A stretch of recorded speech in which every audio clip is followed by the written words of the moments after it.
आज के पत्रकार परिषद में आपका स्वागत करते हुए दो विषयों के ऊपर आज की पत्रकार परिषद विशेष रूप से आयोजित करने का मकसद जो है, उसमें एक विषय नागपुर के सारी जनता उसको अच्छी तरह से सुपरिचित है। वो विषय है कि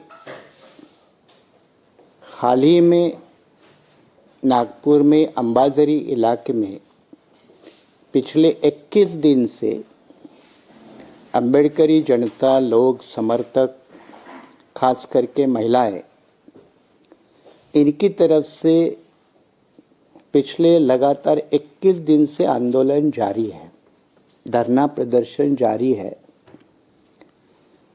क्यों जारी है? तो 1960 से लेकर 1960 से लेकर अंबाझरी में 44 एकड़ लैंड में दो हिस्टोरिकल हेरिटेज दर्जा की वास्तुएं थी, जगह थी। उसमें गार्डन था और उसमें दूसरा जो था वो अंबेडकर भवन था, अंबेडकर सांस्कृतिक भवन।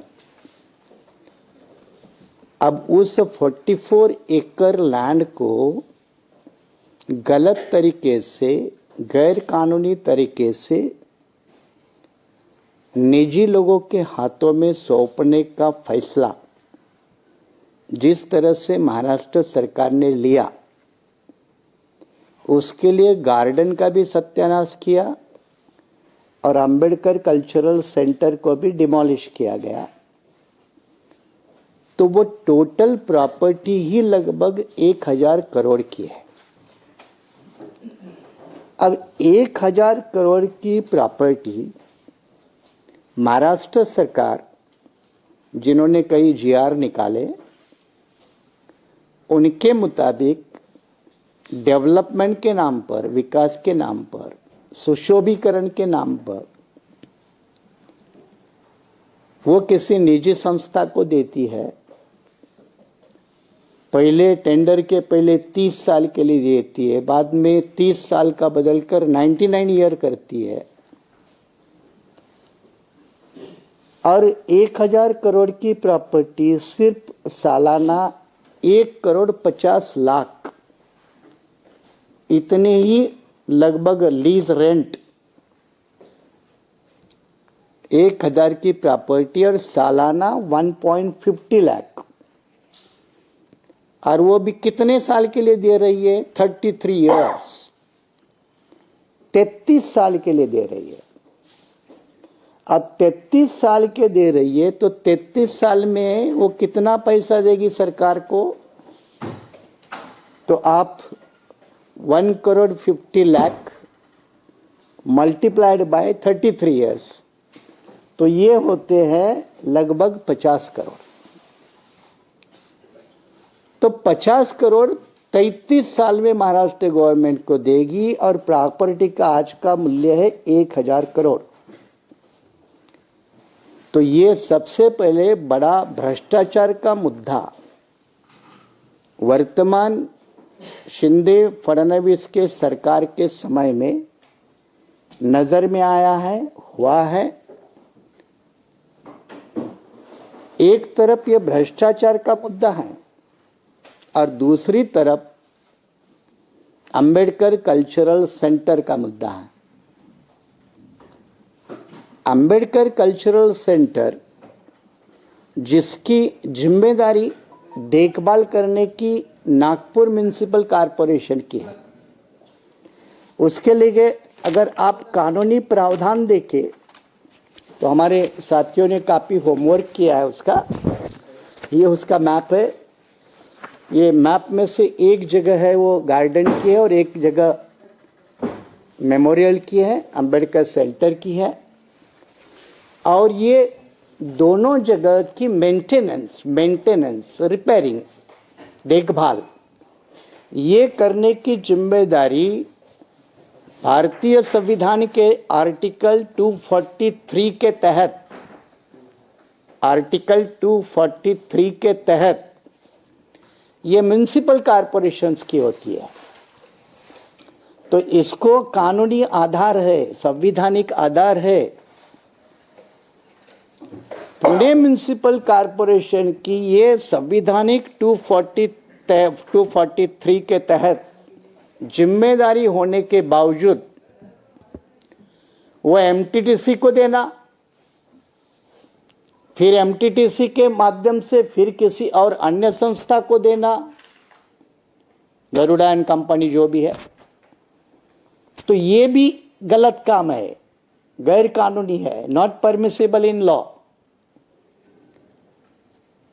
तो ये भी गैर कानून काम करने में पहली भी महाविकास आघाड़ी सरकार भी इसमें लिप्त है और वर्तमान शिंदे और फडणवीस की ये सरकार भी उसमें दोनों लिप्त है, क्योंकि डेट का जो इवेंट्स है, ये प्रकरण शुरू होता है 2017 से और अभी तक उसकी जो कार्रवाई चली है, क्योंकि डिमोलिशन कोविड कालखंड में हुआ है। ये भी एक बड़ी बात है कि कोविड कालखंड में नॉर्मली डिमोलिशन की एक्टिविटीज वगैरह होती नहीं है, लेकिन ऐसे समय में ये डिमोलिशन का काम करवाना और ये हेरिटेज दर्जे का सेंटर, हेरिटेज दर्जे का, क्योंकि हेरिटेज दर्जे का जब सेंटर होता है तो उसको आप रिपेयर कर सकते हो, मेंटेनेंस के नाम पे डिमोलिश नहीं कर सकते। तो ये तीसरी एक बड़ी गलती यहाँ के लोगों ने की है। अब उसमें लिप्त कौन कौन से है, तो पटवारी से लेकर तलाटी से लेकर, क्योंकि उस सर्वे में कल्चरल सेंटर होने के बावजूद उसकी यथायोग्य एंट्री उस 7/12 के ऊपर नहीं दिखाना, ये तलाटी से लेकर सर्कल ऑफिसर से लेकर फिर तहसीलदार, डिप्टी कलेक्टर, कलेक्टर से लेकर डिविजनल कमिश्नर तक चली जाती है, क्योंकि ये रेवेन्यू अथॉरिटीज है। एक तरफ रेवेन्यू अथॉरिटी जिम्मेदार है, दूसरी तरफ म्युनिसिपल कॉरपोरेशन अथॉरिटी जिम्मेदार है, तीसरी तरफ एमटीडीसी डिपार्टमेंट जिम्मेदार है और चौथी तरफ ये सारे जिनके अंडर आते हैं वो अर्बन डेवलपमेंट मिनिस्ट्री होती है महाराष्ट्र गवर्नमेंट की। तो नीचे पटवारी से लेकर अर्बन डेवलपमेंट मिनिस्ट्री तक ये इसमें लिप्त है। इसमें बड़ा भ्रष्टाचार है, क्योंकि जब मोदी के नाम पे बीजेपी कहते हैं कि रूट आउट द करप्शन, ये हमारा सरकार का ब्रीद वाक्य, नहीं मैं खाऊंगा, खाने दूंगा, तो यहाँ तो आप सरकारी 1000 करोड़ की प्रॉपर्टी सालाना 1.5 करोड़ के लिए आप लीज आउट करते हो, तो ये कौन से जो गवर्नमेंट के जो परिमाण होते हैं टेंडर देने के, उसमें बैठता है।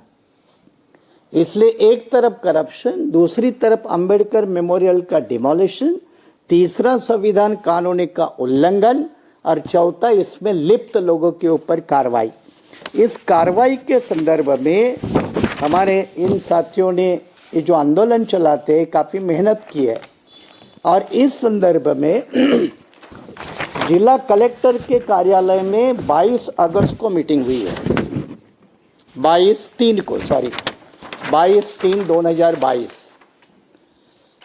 22/3/2022 में जिला के कलेक्टर आर विमला, जो वर्तमान कलेक्टर हैं, उनके कार्यालय में ये मीटिंग हुई है।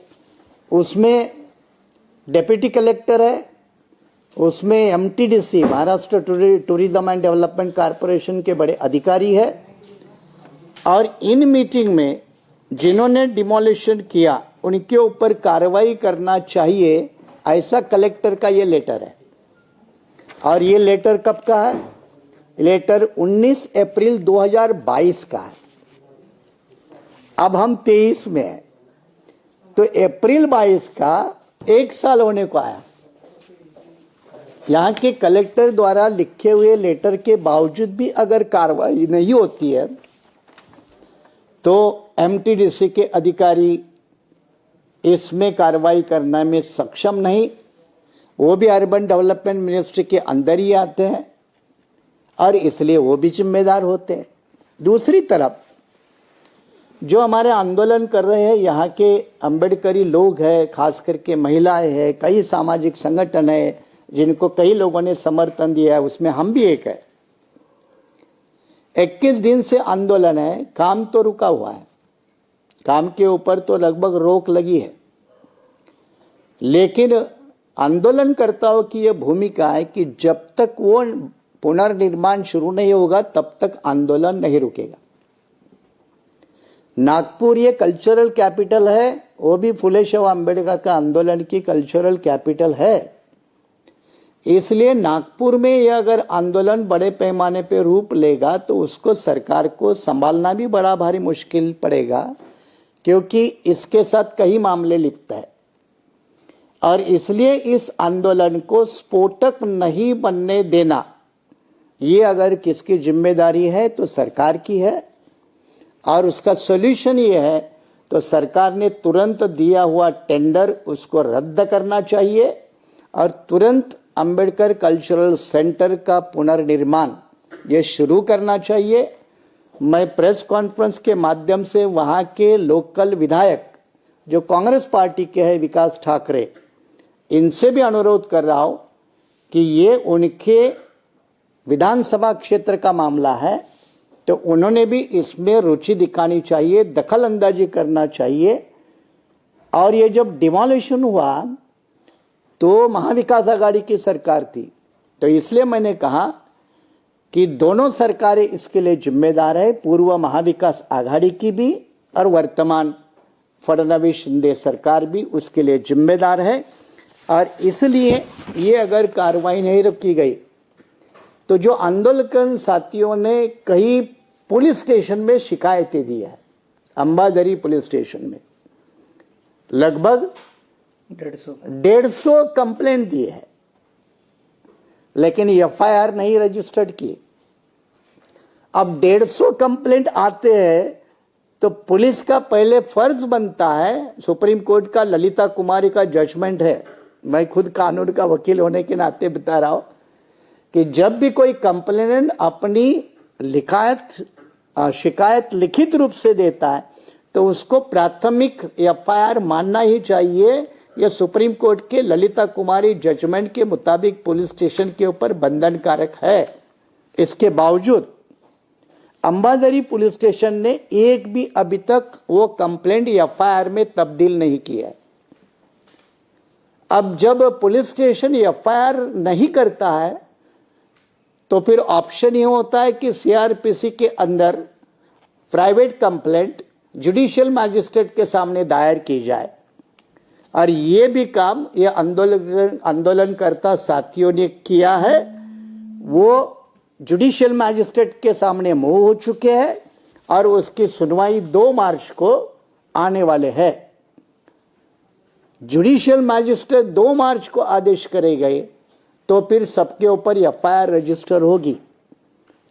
और इसलिए इस विषय के बारे में हम सारे लोग जो इस विषय के साथ जुड़े हैं, कोई भी संगठन के हो, कानूनी रूप से अगर हाईकोर्ट का भी दरवाजा खटखटाना पड़ा तो हम उसको खटखटाएंगे, लेकिन किसी भी कीमत पर सरकार का यह गलत जोर जबरदस्ती वाला, कानून का उल्लंघन करने वाला, आर्टिकल 243 के तहत मनपा की जिम्मेदारी है, वो मनपा नहीं निभा रहे, उनके खिलाफ जो भी संबंधित लोग हैं इनके ऊपर कड़ी कार्रवाई के लिए पहल हम करेंगे। एक तरफ से आंदोलन, दूसरी तरफ से कानूनी रूप की लड़ाई, ये एक मामला। और दूसरा मामला जो मैंने आपके सामने प्रेस में रखा है वो है बार्टी का करप्शन। बार्टी के करप्शंस को लेकर बार्टी को जो फंडिंग होता है, बार्टी नाम की संस्था ऑटोनॉमस बॉडी है, महाराष्ट्र का स्टेट गवर्नमेंट का ministry of social justice department है, उसके अंदर आती है। करोड़ों रुपए का बजट होता है। उस बजट से शेड्यूल कास्ट के स्टूडेंट्स लोगों के लिए ये जो कॉम्पिटिटिव एग्जाम के सेंटर चलाए जाते हैं, आईएएस, आईपीएस या स्टेट गवर्नमेंट या सेंट्रल गवर्नमेंट के सर्विसेज, उसके लिए तो वर्तमान हालत में 30 सेंटर है, उसको बंद करने का प्लान बार्टी ने किया है। अभी फिलहाल आज वो सेंटर बंद है, उसके खिलाफ नागपुर हाईकोर्ट में, औरंगाबाद बेंच के सामने और मुंबई हाईकोर्ट में तीनों जगह लगभग 12 रिट पिटिशन पेंडिंग है। 12 रिट पिटिशन पेंडिंग है। 12 रिट पिटिशन में औरंगाबाद बेंच ने एक में स्टे दिया है। स्टे की प्रक्रिया मुंबई के सामने चली है, उसको खुद मैं वकील करके डील कर रहा हूं। और ये सेंटर में राजनीतिक दबाव के कारण अकोला बुल्ढाना में एक एक आदमी को 3 सेंटर दिए, उसको नागपुर बेंच ने कैंसिल किया। तो उसमें भी करप्शन का मामला है। और इसमें करप्शन की शिकायत ये सेंटर चलाने वाले लोगों ने लिखित रूप से महाराष्ट्र गवर्नमेंट के सचिव इनको दी है, लिखित रूप से दी है। और उसमें कहा गया है कि ये सेंटर अगर आगे चलाना है तो हमको 25 लाख की डिमांड करते हैं। इस तरह की डिटेल लिखित रूप से सूचनाएं दी है। और इसके लिए बार्टी के डायरेक्टर मिस्टर गजभिये, उनका तबादला हुआ था, फिर भी वो 2 दिन के अंदर वापस आ गए उनकी सीट के ऊपर। और सामाजिक न्याय विभाग के सचिव मिस्टर सुमित भांगे, इनके ऊपर कार्रवाई की मांग ये 30 सेंटर के लोगों ने की है, लिखित रूप से शिकायत दी है। फिर भी महाराष्ट्र सरकार इसके बारे में कोई कार्रवाई नहीं कर रही है। तो ये दोनों मामले सामाजिक न्याय विभाग से संबंधित है, दोनों में भ्रष्टाचार की समानता है, दोनों में फुले शाह अम्बेडकरी लोगों के ऊपर अन्याय के मामले हैं। यानी इसलिए आज की पत्रकार परिषद इन 2 विषयों के संबंधित है। आपको ही अभी इस बारे में या अन्य संबंधित मामले को लेकर अगर आप कोई पूछना चाहे तो पूछ सकते हैं।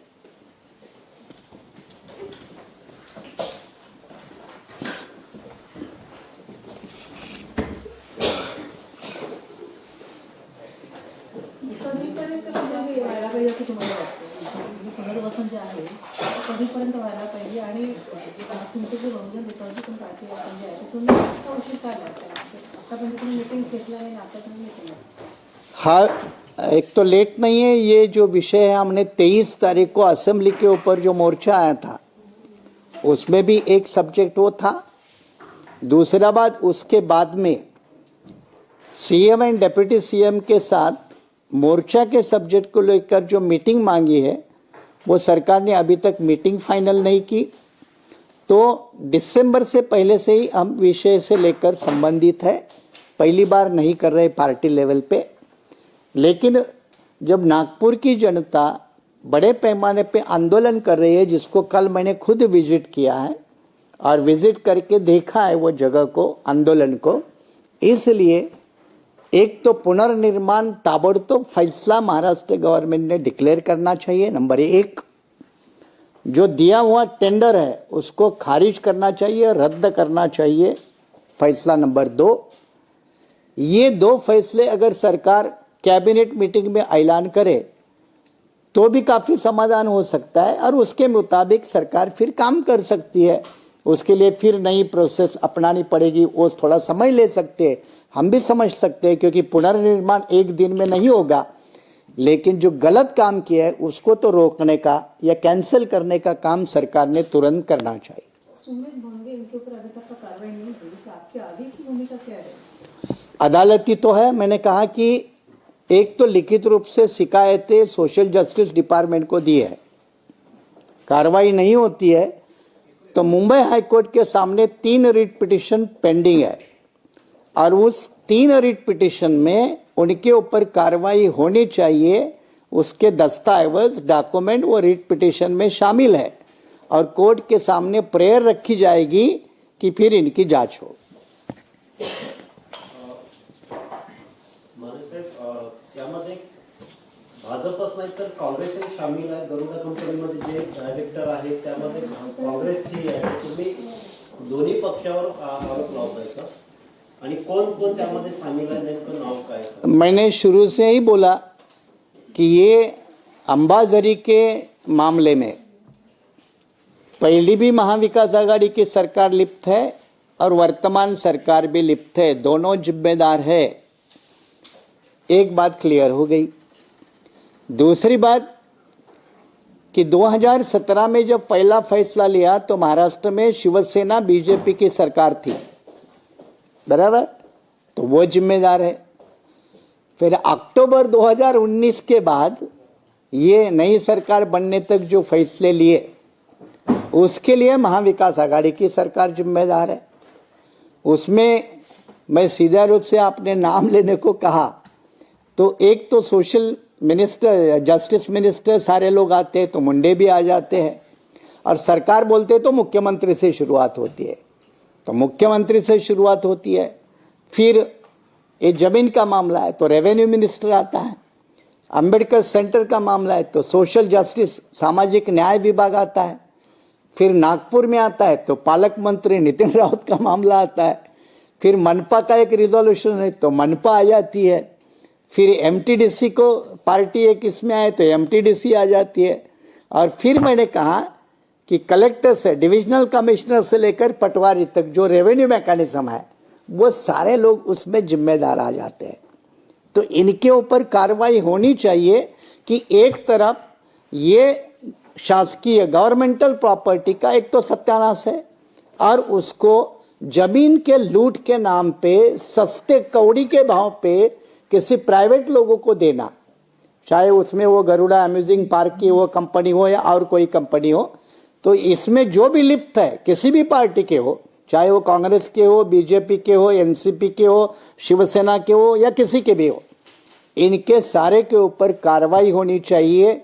ये बीआरएसपी की भी भूमिका है और आंदोलनकर्ताओं की भी क्लियर कट भूमिका है। गरुडा कंपनीमध्ये परिणय फुकेचं तर डायरेक्ट नाव आहे आणि त्या व्यतिरिक्त एक स्थानिक काँग्रेस नेत्याचंही नाव आहे, तर दुसरं नाव ते जरा सांगते।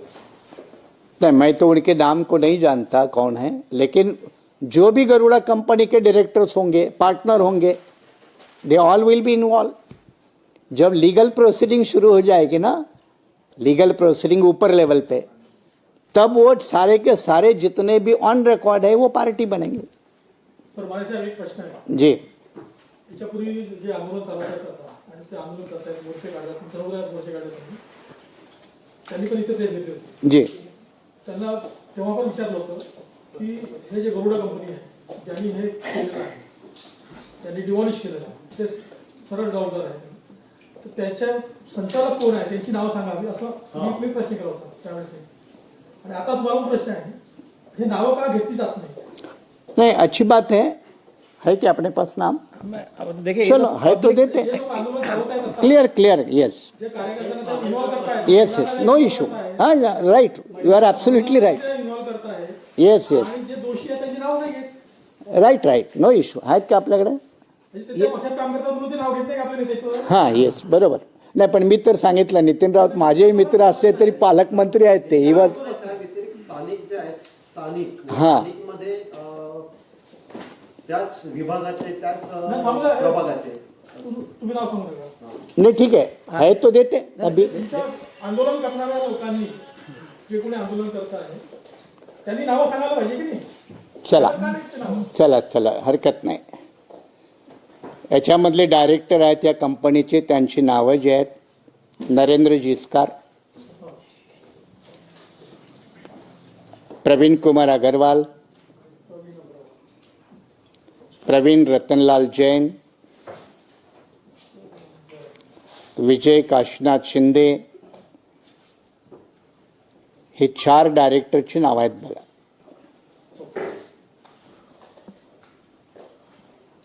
FIR मध्ये या लोकांची नावं आहेत का, ज्यांच्यावर गुन्हा दाखल करा म्हणून डिमॉलिश केलं? असं आहे की पहिल्यांदा हा डिमॉलिश करणं हे या कंपनीचं काम आहे, गरुडाचं, ओके। पण त्यांना हे जे अधिकार देतात ना, पहिल्यांदा म्हणजे गरुडा कंपनीचं ते त्यांना अधिकार कोणीतरी दिले, पण अधिकार देणारी जी व्यवस्था आहे ती पहिल्यांदा प्रायमरली रिस्पॉन्सिबल असते। मी मगाशी म्हटलं ना की 243 अंतर्गत पहिल्यांदा मनपाची जबाबदारी, त्यामुळे मनपाचे लोक जबाबदार येतील, मग कमिशनर पासून रिस्पॉन्सिबिलिटी सुरू होईल। Nagpur corporation commissioner. तिथून सुरू होते तर मग त्यांनी MTDCला दिलं आहे. तर MTDC पुन्हा गव्हर्नमेंटची एजन्सी आहे, बरोबर. त्यामुळं MTDCचे लोक जबाबदार होतील. MTDC कडून ते जाते पुन्हा यांच्याकडे, कुणाकडे, गरुडांच्याकडे. मग गरुडांची तिसरी जबाबदारी. आणि चौथे, याला जे काही GR काढले, बेसिक GR आहेत माझ्याकडे, ते 2017 पासूनचे, ते शासनाचे आहेत, म्हणजे मग गव्हर्नमेंट जबाबदार. तर हे सगळेच जॉईंटली रिस्पॉन्सिबल राहतील. काही ठिकाणी तर मला वाटतं रेव्हेन्यूच्या रेकॉर्डनुसार तहसीलदार पण येईल याच्यामध्ये. मी म्हटलं पटवारीपासून ते सगळे, पटवारीपासून सर्कल ऑफिसर पासून ते रेव्हेन्यू अथॉरिटी कमिशनरपर्यंत, हे एका बाजूला, नागपूर म्युन्सिपल कॉर्पोरेशन दुसऱ्या बाजूला, MTDC तिसऱ्या बाजूला, आणि मग हे यांचं फॉरेस्ट खातं आणि रेव्हेन्यू, कारण ही जमीन रेव्हेन्यूची डिपार्टमेंटची, ते एकेल. आणि मग GR म्हणून मग महाराष्ट्र शासन. तर हे सगळे याच्यामध्ये येतील. आणि हे संगनमतानं षडयंत्र केल्याशिवाय गरुडासारखी एवढी लहान कंपनी, गरुड काय अदानी आणि अंबानी नाही, म्हणजे let us be very frank. Garuda नावाची फार कंपनी लहान आहे. त्या कंपनीनं एवढं मोठं धाडस करून आंबेडकरी सेंटर, पण पुन्हा ते कोविड कालखंडामध्येच केलंय, त्यामुळे ते नागपुरात घडू शकलं, अन्यथा ते घडू शकलं नसतं. हे आपणही जाणकार पत्रकार नागपुरात ओळखता. हे जे मनपाने जे हँडओव्हर केलेलं आहे त्याकरता मंत्रालयामध्ये काही मीटिंग झाल्या होत्या, त्या संदर्भात काही माहिती आहे तुम्हाला? नाही, राईट टू इन्फॉर्मेशन कसं आहे, म्हणजे उडती माहिती येणं वेगळं आणि ऑथेंटिक माहिती विथ डॉक्युमेंटेशन. तर त्याची टेंडरची वगैरे सगळी डॉक्युमेंट ह्या सगळ्या टीमनं काढलेली आहेत. मनपाकडनं जागा गव्हर्नमेंटला हस्तांतर करावी याकरता मंत्रालयात मीटिंग झाल्या. नाही, एक त्यांच्याकडे मला वाटतं एकच डॉक्युमेंट आहे की इथं मनपाचा एक ठराव झालेला होता, बरोबर. त्याचं एक डॉक्युमेंट या मंडळींच्याकडे आहे. तर मंत्रालयामध्ये काही डॉक्युमेंट झाले ते जर आपल्याकडे असतील तर त्यांना द्या. जे गव्हर्नमेंट नोटिफिकेशन आहे, या नोटिफिकेशन अंतर्गत ती प्रॉपर्टी ट्रान्सफर केलेली आहे, त्याची कॉपी आहे आमच्याकडे, आणि तुम्हाला देऊन देऊ. मला विचारायचं होतं की मंत्रालयामध्ये ही जागाच्या संदर्भात जी मीटिंग झाली पहिल्यांदा, आणि मनपाला त्यांनी सांगितलं की ही जागा आम्हाला हँडओव्हर करा शासनाला. त्या मीटिंगला कोण नेते होते नागपूरचे काही? हे बघा, त्या मीटिंगला नेमके कोणते नेते होते त्या मीटिंगचा अहवाल माझ्याकडे नाही. आम्ही तर जे शासकीय निर्णय आहे त्याच्या आधारावर बोलतो. ते बैठकीचे जे अहवाल आहेत ते आमच्या पब्लिक डोमेनमध्ये नाही. अनेक अशा जागा, जसं 44 एकरचा आहे ना, येस, एक उत्तर नागपूरमध्ये 103 एकरची जागा चाललंय. ती जागा NITनी नॅशनल पार्कच्या नावाने, डॉक्टर बाबासाहेब आंबेडकर नॅशनल पार्कच्या नावाने आरक्षित केलेली आहे 1990ला. ती जागा आता बिल्डरांच्या ताब्यात गेलेली आहे. आरक्षण असताना त्याची खरेदी विक्री सुरू आहे. आणि महत्वाचा याच्यातला मुद्दा असा आहे की जे शेतकरी ज्यांची जमीन आहे त्यांच्याकडनं भाव काढून हे बिल्डर लोक खरेदी करतात. प्लस त्या शेतकऱ्यांनी जी जमीन विकलेली नाही त्याची जागा सुद्धा, ते शेत सुद्धा त्यांनी आपल्या याच्यामध्ये साधारण दाखवलेलं आहे. होत आहे. नाही, हां, तुम्ही जे म्हणाला ना तो एक मुद्दा आहेच. अशी आणखी जमीन आहेत नागपुरात. नाही, म्हणूनच आम्ही या प्रेस कॉन्फरन्समधून मेसेज काय देतोय की जर ह्या अशा प्रथा रूढ होऊन दिल्या, ज्या पद्धतीनं आता हे 44 एकरचं प्रकरण घडलं, तर अनेक जमिनी याच पद्धतीनं विकासाच्या नावाखाली प्रायव्हेट लोकांना दिल्या जातील. आणि ते फक्त नागपुरातच होईल असं नाही, तर महाराष्ट्रभर होऊ शकतं. आणि ते होऊ नये याला पायबंद जर घालायचं असेल तर याला हे आंदोलन करते त्यांच्या लिमिटेड शक्तीनुसार लढतील. पण बाकीचेही मंडळी त्यात उतरतात असते. आता आमच्यासारखी मंडळी असते उतरायला लागले तर ती मंडळी याला आम्ही मग शेवटच्या लॉजिकल एंडपर्यंत घेऊन जाऊ. येस.